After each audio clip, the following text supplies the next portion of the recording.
Are you having trouble making your shows as clean as possible? In this video, I'll be teaching you the basics of King Tuts and why they are so important for cleaning up your shows.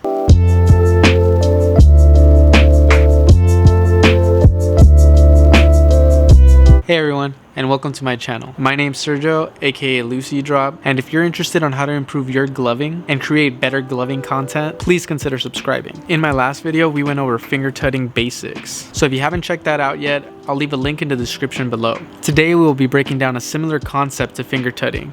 This concept is called King Tuts.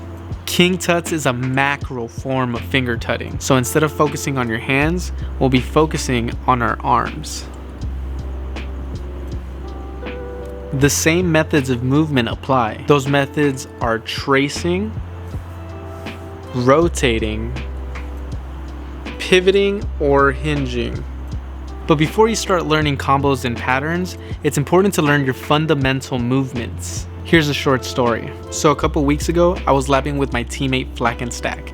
His name is Nicholas. We were discussing King Tuts. In my perspective, I was always hesitant to learn King Tuts. I would use excuses like I'm lazy or it doesn't fit in my flow. But in reality, I just didn't understand the importance of learning this concept. He explained that glovers tend to see themselves as glovers, and they have a really difficult time seeing themselves as dancers. He continued to explain that dancers are people who strive to master human movement, and that is exactly what we're attempting to do. But the only difference is that we are using a prop. The prop is our LED gloves. This single conversation inspired this video and my enthusiasm to want to learn how to King Tut. Once I started learning King Tuts, I realized that some of my movements when I was doing finger tuts were just not clean. This is exactly why I chose to make this video, so I can help you understand how you can clean up your movements in your overall show just by learning how to King Tut. All right, so let's learn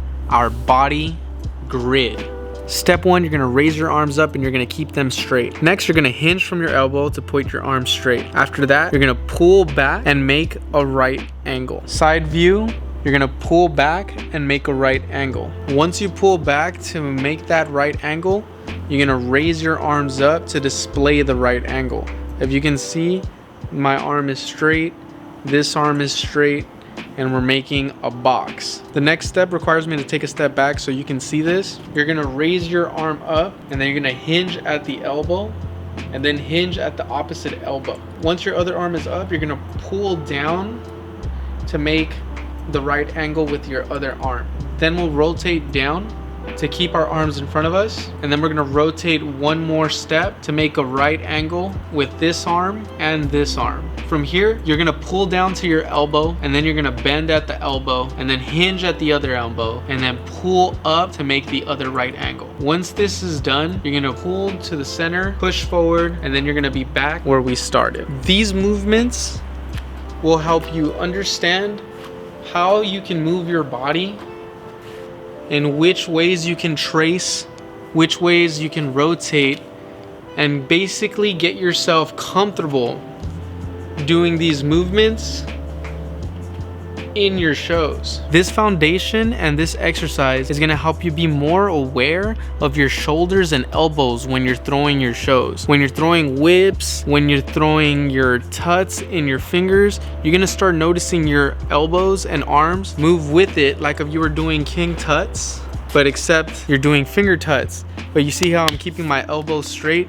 You're gonna be more conscious of that. This way you can move everything around and be more creative with your movements and making everything look more clean due to the fact that you're paying attention to your elbows when you're doing your minuscule movements. Other moves that you can practice is rotating your arms. So instead of starting here, you're gonna rotate over, you're gonna push that way, push your arm forward, pull it up, go straight up, hinge at the elbow, hinge at the other elbow, pull down, rotate down, push forward, and then start the process all over again. So it's the same concept as doing this one, except that your arms are facing upwards or your palms are facing upwards. When you're in a specific movement, you can choose to rotate your hands just to change the perspective. This is gonna get you comfortable with rotating your arms during your foundational movements.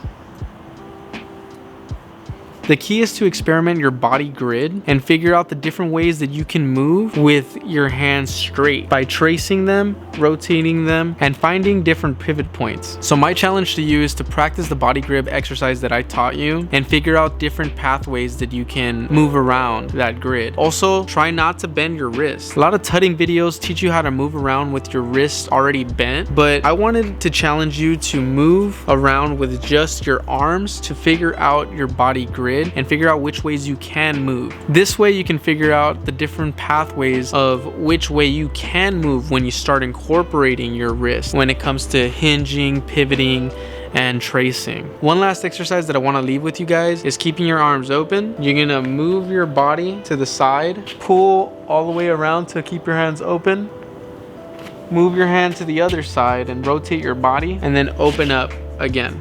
So that's another body grid exercise so you can get comfortable moving around and turning around during your shows. Remember, if you got any value from this video, hit the like, hit the subscribe button, share this with a friend that might get some value out of this as well. And if you really want to show me some love, I do make t-shirts for the gloving community. Hit me up if you want to buy one, or if you're just going to buy batteries for your glove set or anything that involves gloving, make sure to use code LucyDrop at Amazing Lights, Futuristic Lights, Throw Lights, Candy Creations, and I Heart Raves. Using my code saves you 10% off your next purchase, and it also helps me build more content like this in the future. I want to thank all you guys for your support. You guys show me so much love on Instagram and YouTube, and I have a lot of fun making these videos. Until the next one, peace.